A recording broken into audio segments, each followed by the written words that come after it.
우리 주시는 하나님의 말씀 같이 보겠습니다. 열왕기상 18장 20절에서 24절 말씀.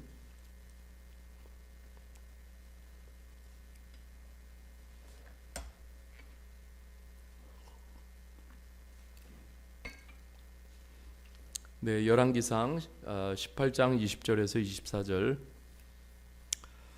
우리 다 같이 하나님의 말씀 보겠습니다. 아합이 이에 이스라엘의 모든 자손에게로 사람을 보내 선지자들을 갈렙산으로 모으니라.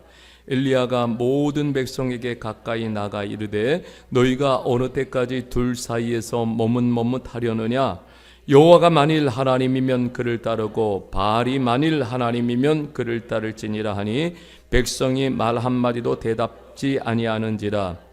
엘리야가 이르되 여호와여, 선지자는 나만 홀로 남았으나 바알의 선지자는 450명이로다. 그런즉 송아지 둘을 우리에게 가져오게 하고 그들은 송아지 한 마리를 택하여 각을 떠서 나무 위에 놓고 불을 붙이지 말며 나도 송아지 한 마리를 잡아 나무 위에 놓고 불은 붙이지 않고 너희는 너희의 신의 이름을 부르라. 나는 여호와의 이름을 부르리니 이에 불로 응답하신 그가 하나님이냐? 백성이 다 대답하되 그 말이 옳도다 하니라. 아멘. 오늘 말씀의 제목은 오직 나만 홀로 남았습니다. 이런 제목으로 하나님 말씀 나누겠습니다. 어느 시대나 보면은 하나님을 버리는 시대, 또 하나님을 버리는 국가, 또 하나님을 버리는 개인은 대가는 혹독한 대가를 치를 뿐입니다. 이 오늘 말씀에서 보면은 이 하나님이 없는 그 땅, 그 다음에 거룩이 더럽혀진 이스라엘 땅에는 이 하나님을 버리게 될 때, 또 하나님을 멀리하게 될 때 그 땅, 그 백성들에게는 반드시 무엇이 또 다른 뭔가가 차지하게 돼 있어요. 그것이 바로 뭐냐면 바알과 아세라가 점령을 했습니다. 이 바알은요, 팔레스타인어로 주인, 왕이라는 의미가 있어요. 주인, 왕.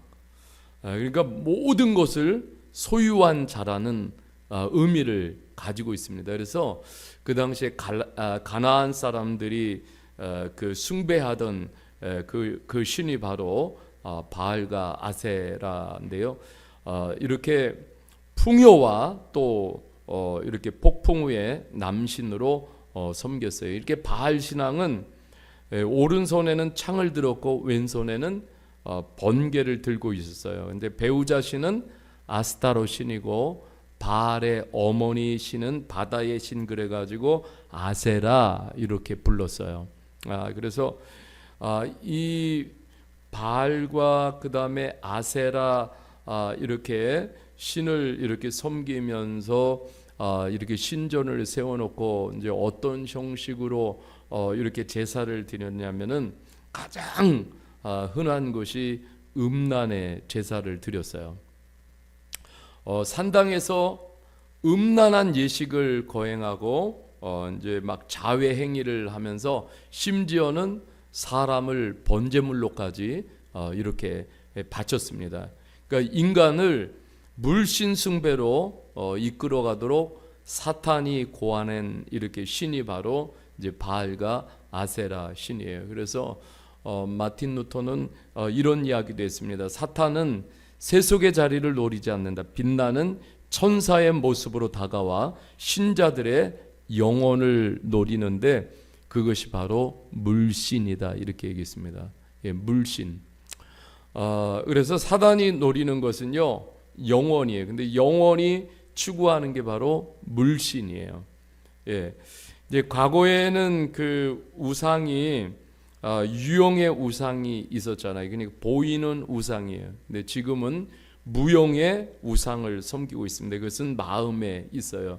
그러니까 이 우상도 이미 다 도구마로 세팅이 돼 있어요. 그래서 번영, 풍요의 만몬, 기복과 형통의 물신, 이러한 것들은 보이지 않는 우상들인데 이러한 우상들이 영혼을 다 붙들어 매고 있습니다. 뭐 엘리야 시대뿐만 아니라 지금도 보면은요, 다 이러한 우상들이 영혼을 묶고 있습니다. 세상의 모든 일이 다 인간의 생각 안에는 돈 때문이다, 다 무방할 정도로 다 돈과 전부 다 연관져 있습니다. 자, 왜 이렇게 이스라엘 백성들이 바알과 아세라 신을 이렇게 섬겼겠습니까? 왜냐하면 바알과 아세라는 보이는 신이에요. 보이는 신. 하나님은 보이지 않아요. 그러니까 보이는 신을 더 붙드는 거예요. 이 바알과 아세라가 상징하는 것은 부와 재물의 신이기 때문에. 과거에 제가 이 바알과 아세라, 그러니까 바알에 대한 쭉 그 과거부터, 그러니까 구약의 바알부터 신약의 바알까지, 현대의 바알까지 있는 그 바알의 계보를 책으로 이렇게 본 적이 있어요. 그러니까 그 바알을 과거에 만들어 놨던 바알이 거기에 멈춘 것이 아니라 그 계보는 계속돼서 현대에서도 현대인들이 수많은 지금도 바알을 섬기고 있는 것이죠. 그러니까 지금도 돈이면 all things okay잖아요. 이런 것들을 다 품고 있습니다. 그런데 성경은 수없이 말씀하고 있어요. 시편 49편 6절 8절에도 보면은 이렇게 말씀하고 있어요. 자기의 재물을 의지하고 부요함을 자랑하는 자는 아무도 자기의 형제를 구하지 못하며 그들 위한 속전을 하나님께 바치지 못할 것은 그들의 생명을 속량할 값이 너무 엄청나서 영원히 마련하지 못할 것입니다. 이렇게 말씀하고 있어요. 아무리 많은 세상에 재물이 있어도 생명을 구원할 수가 없다라는 거예요. 아무리 재물이 많아도 심판의 날이 오면은 그 많은 재물도 쓸모가 없어진다라는 것을 이미 성경은 말씀하고 있어요. 그러니까 아무리 돈이 많이 주어져도요, 돈으로 무덤에서 나올 수가 없어요. 죽음 하나 해결할 수가 없어요. 여러분, 이 말씀 보면서요, 여기 아합과 이세벨이라는 이 사람들은 이스라엘 백성들을 어디로? 하나님께로 이끌지 않았어요. 하나님께서 가장 기뻐하지 않고 하나님께서 가장 대적하는 그러한 우상에게로 이끌었습니다. 여러분, 성경 전체에서 우상 숭배를 엄중히 다루는 것은 그것이 하나님의 이름을 모욕하기 때문에, 그래서 첫 번째 계명을 어기는 것이기 때문에 그렇습니다. 하나님께서 첫 번째 십계명을 주면서 나 위에 다른 신을 섬기지 말라고 하셨어요. 어떤 것이나 어떤 사람을 하나님보다 위에 두지 말라고 하나님 말씀을 하셨어요. 이것이 하나님의 영광을 다 빼앗는 짓이기 때문에 그렇습니다. 여러분, 이세벨은 바알 숭배를 하지 않는 사람들을 무참히 죽였습니다. 이세벨은 자기의 말을 하나님의 말씀으로 사칭해 가지고 이스라엘 백성들에게 다 우상의 제물을 먹게 했어요. 이 우상의 제물을 먹는다라는 것은 우상과 함께 한다라는 것을 말하는 것입니다. 이세벨은 선지자들을 박해하고 다 죽였습니다. 엘리야 선지자마저도 죽이려고 했어요. 결국 이세벨은 어떻게 됐냐면 끝날에요, 이렇게 우상 숭배로 백성들을 이끌고 가다가 나중에는 하나님의 심판을 받아서 개들에게 먹히는 비극적인 종말을 맞이하게 됩니다. 이세벨은요, 거룩한 땅 이스라엘에서 이세벨의 식탁에서 함께 먹는 바알 선지자가 450명, 그 다음에 아세라 선지자가 400명, 합하면은 850명인데 이세벨은요, 이렇게 850명의 아주 더러운 선지자들을 키워놓은 거예요. 그 거룩한 땅을 악의 중심으로 만들어 버린 것이 누구냐면 이세벨이에요. 이세벨은 완전히 사탄의 종로를 샀는데 열왕기상 16장 30절에 보면은요, 이렇게 말씀하고 있어요.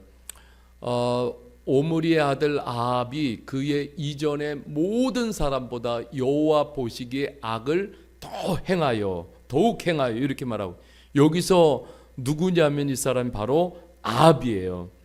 아합은 이렇게 그 금송아지를 그 여로보암이 이렇게 만들었잖아요. 그런데 그 죄가 아합의 죄보다 가볍다라고 했어요. 그러니까 이 아합이 얼마나 하나님 앞에 죄를 지었는지 몰라요. 아합은 수도 사마리아에 바알 신전을 세워가지고 북이스라엘 백성들 전체가 바알을 섬기고 우상에 빠지도록 그렇게 철권 정치를 폈던 왕이었어요.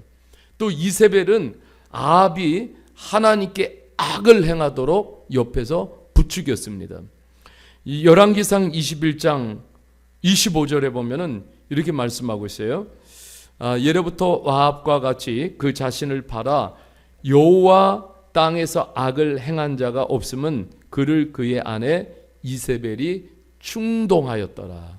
예, 그러니까 이런 역할을 했어요. 근데 참 엘리야 선지자가 이렇게 영적으로 완전히 무너지는 시대 속에서 오늘 우리가 보면은요, 그러니까 이세벨의 상에서 먹는 그 식탁에서 먹는 것은 450명, 400명 해서 800명. 그러니까 완전히 그 이세벨과 직결되어 있는 것이죠. 그들을 갈멜산으로 다 나오라고 요청해요. 갈멜산은 카르멜산인데 가수원이라는 뜻으로 한 546m 되는 그런 산이에요. 거기를 다 불러 모았어요. 엘리야가 바알, 아세라 선지자 850명 그렇게 불러 모아가지고 거기에 서서 누가 참신인지 불의 응답을 두고서 거기서 이제 진검 승부를 벌이는 거예요. 이제 바알과 아세라 선지자들은 아침부터 낮까지 바알의 이름을 부르면서 제단 위를 막 돌아요. 그러니까 엘리야가 쫄보가 아니에요. 850대 1이에요. 영적 쫄보가 아니에요. 정말 거기서 너희들 한번 더 크게 불러봐라. 그러니까 자신들이 관습대로 이게 그 바알을 섬기는 사람들은 자신들을 자해하는 이것이 제사라고 여겼어요. 그러니까 칼과 창으로 자신의 막 몸을 찌르면서 더욱 미친 듯이 날뛰었어요. 그런데 저녁 때까지 아무런 응답도 없는 거예요. 그런데 그때 엘리야가 나섰습니다. 그리고 그 뭐 별볼 일 없는 제단을 고치고 그리고 거기다가 이제 번제물을 넣고 그리고 하나님께 기도하면서 하나님의 이름을 부릅니다.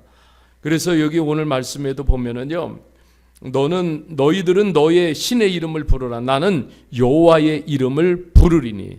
그래서 우리가 이렇게 하나님의 이름을 부르면 하나님의 이름에는 능력과 권세가 있는 줄 믿습니다. 그리고 하나님의 이름을 부르면 하나님이 기뻐하셔요. 그래서 이 엘리야는 하나님의 이름을 간절한 마음으로 전심을 다해서 하나님의 이름을 부를 때에 하늘에서 뭐냐면 여호와의 불이 내려왔어요. 여호와의 불이. 그러니까 여러분 이게 너무 놀라운 거예요. 우리가 초대교회 보면은 초대교회 성도들이 모여가지고 한 마음으로 하나님 앞에 기도할 때에 하늘에서 성령의 불이 임했어요. 그러니까 이 엘리야 혼자 기도했지만은 기도하는 것에 반드시 불을 내려주시는 하나님이세요. 초대교회가 기도할 때 성령의 불이 내려왔어요. 그래서 여러분 여호와 하나님 앞에 엘리야가 기도할 때 불이 내려와서 번제물과 나무와 돌, 흙을 다 태웠고 구덩이에 고인 물까지 다 말라버렸어요. 하나님께서 엘리야에게 완전히 대승을 주셨어요. 그래서 엘리야가 거짓 선지자들을 다 모두 잡아가지고 기손 골짜기로 가서 깨끗이 해결해 버렸습니다. 엘리야는 그리고 다시 산꼭대기로 그 다음 절에 보면 또 올라가요. 그리고 850명을 이겼지만은 그 다음에 사명이 또 하나가 있어요. 북이스라엘에게 비를 내리시겠다는 하나님의 약속을 붙들고 계속적으로 하나님 앞에 기도하는데 얼마나 간절히 기도했는지요. 얼굴이 무릎 사이로 들어갔다라고 이렇게 표현을 하고 있어요. 정말로 하나님 앞에 엘리야가 꿇어 엎드려서 보니까는 비 오는 흔적도 없어요. 그렇지만은 하나님 앞에 포기하지 않고 7번을, 이 7번이라는 것은 완전수예요. 그러니까 충만할 때까지, 하나님의 응답이 임할 때까지 엘리야는 포기하지 않고 기도했다라는 거예요. 엘리야가 하나님 앞에 간절히 기도할 때 하나님은 또 한 번 뭐예요? 하늘의 문을 열어주십니다. 하늘을 열어주세요. 여러분, 이 기도는 그래서 능력인 거예요. 사방이 다 막힐지라도 우리가 기도할 때 하나님은 하늘을 열어주십니다. 그리고 엘리야를 보면은 이런 영적 자신감이 있는 거예요. 그래도 불의와 맞서서 싸울 수 있는 용기와 믿음을 가지고 있는 것이죠. 여러분, 여기 보면 이렇게 말씀하고 있어요. 21절에 이렇게 말합니다. 오늘 본문에 보면은 엘리야가 모든 백성에게 가까이 나가 이르되 너희가 어느 때까지 둘 사이에 머뭇하려느냐?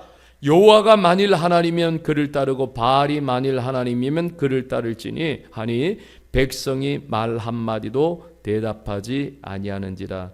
이미 우리가 여기 21절을 보면은 이미 이스라엘 백성들은요, 영적으로 완전히 다 무너진 상태예요.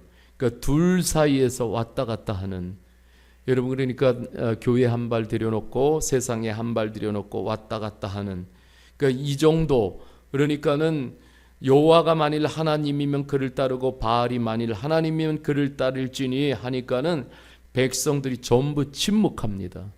예. 이게 지금 이스라엘의 현 추세예요. 그러니까 여러분, 그냥 좋은 게 좋은 것이다.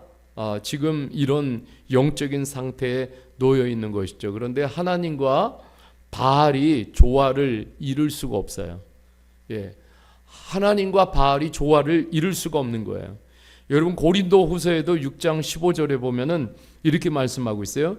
그리스도와 고린도후서 6장 15절, 그리스도와 벨리알이 어찌 조화가 되면, 이 벨리알이라는 것은 무가치한 거고, 바울 사도는요, 이 벨리알은 이 또 다른 말로 사탄이라고 일컫는 거예요. 그리스도와 사탄이 어떻게 조화가 되느냐 이거예요. 믿는 자와 믿지 않는 자가 어디 상관하며, 이렇게 말하고. 네. 그런데 이러한 그 고린도 교회 그 당시 보면은 너무너무 이런 개념이 없는 거예요. 그리스도와 벨리알을 같이 조화를 이루면서 바라보고 있는 그 모습. 마태복음 6장 24절에도 보면은 이렇게 말씀하고 있어요. 주님께서 말씀하시는 거예요. 한 사람이 두 주인을 섬기지 못할 것이니 혹 이를 미워하고 저를 사랑하거나 혹 이를 중히 여기고 저를 경히 여김이라. 너희가 하나님과 재물을 겸하여 섬기지 못하느니라. 이렇게 말씀하고 있어요. 여러분, 야고보서에서도 야고보 사도가 이렇게 말하고 있어요. 가늠하는 여인들아, 세상과 벗된 것이 하나님과 원수됨을 알지 못하느냐. 예, 세상과 벗으로 사는 것.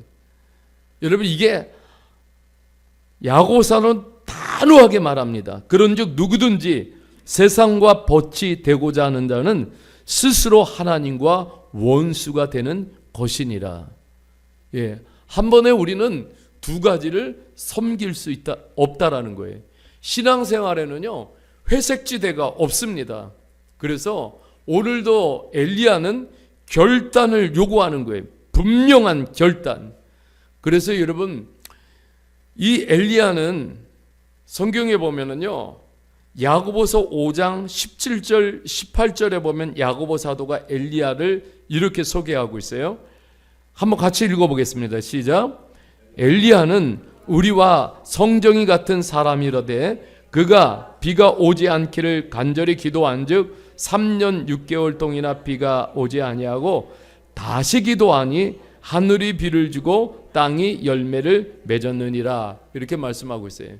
엘리야는 어떤 하늘에서 뚝 떨어진 그런 사람이 아니라는 거예요. 우리와 같은 똑같은 성정을 가진 사람이에요. 엘리야도 감정이 있고, 엘리야도 우리와 같은 의지를 가지고 있고, 지성을 가지고 있고, 똑같은 사람이에요. 그런데 오늘 야고보 사도가 이 엘리야를 소개하면서 남다른 점이 있다면, 엘리야는 기도하는 사람인데 거기에 하나 더 붙였어요. 간절히 기도하는 사람.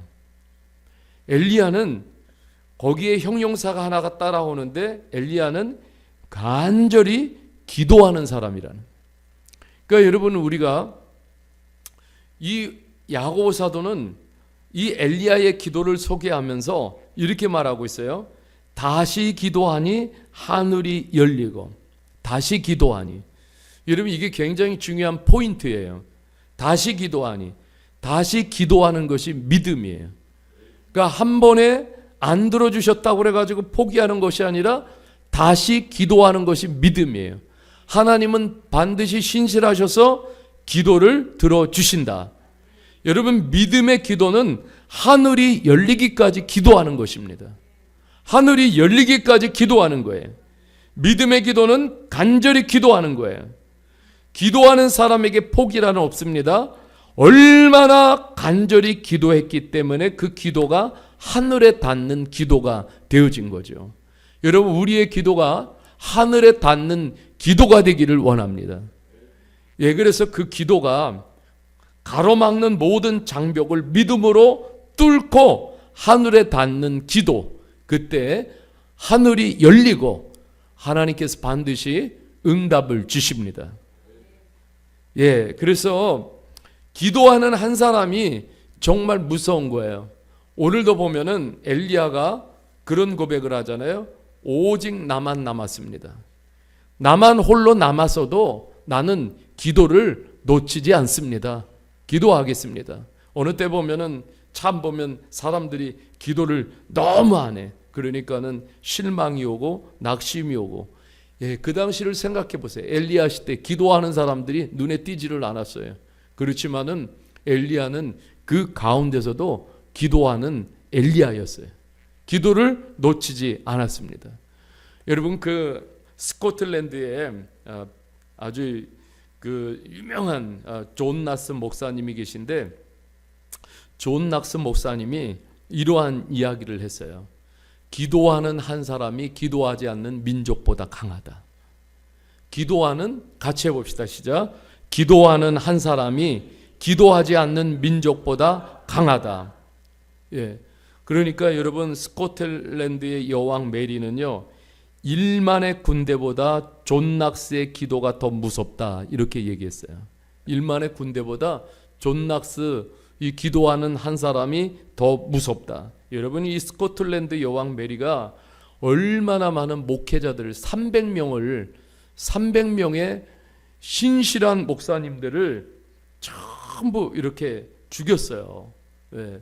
그런 가운데서도 이 존 낙스 목사님은 기도하는 사람이었어요. 물론 엘리야가 혼자 남았지만 하나님은 7천의 용사를 남겨 놓으셨습니다. 그러니까 이 엘리야는요, 기도의 골짜기에서 기도를 포기하지 않는 사람이었어요. 이럴 때 하나님께서 정말 이 기도하는 한 사람을 통해서 민족을 바꾸십니다. 나라를 바꾸십니다. 그러니까 영적 지도를 완전히 바꾸시는 거예요. 그 기도하는 한 사람 때문에 영적 기류가 바뀌는 것입니다. 여러분, 우리가 보면 때로는 신앙생활하면서 교회의 영적 기류가 왜 이렇지 할 때가 있어요. 그러나 기도하는 사람들이 그 모든 영적 기류를 바꿔서 모든 우리 교회가 영적으로 향하게 하고 모든 성도들이 영적으로 향하게 하는 것이 기도의 사람 때문에 그것이 가능한 거예요. 그래서 여러분, 정말 살아있는 건강한 영적인 교회는 기도하는 교회 되고 기도하는 사람이 있어야 돼요. 기도하는 사람이 없으면은 그냥 무너지는 것이죠. 예, 뭘 따라가겠어요? 여러분, 힘이 없으니까는 힘 있는 것에 끌려가잖아요. 바알, 아세라. 더 힘이 있으니까 끌려가요. 그러나 영적인 힘이 있으니까 엘리야는 끌려가지 않습니다. 여러분, 이것이 다른 거예요. 우리들에게 영적인 힘이 있으면 세상에 끌려가지 않습니다. 사람에 끌려가지 않아요. 문화에 끌려가지 않습니다. 그런데 힘이 없으면 끌려가는 거예요, 쉽게. 그래서 오늘 우리가 이 말씀 보면서 우리가 하나님 앞에 정말 이 밤에 우리가 엘리야처럼 기도하는 이 밤이 되기를 주님의 이름으로 간절히 축복합니다. 그래서 우리가 함께 이 시간에 기도하며 나가기를 원합니다.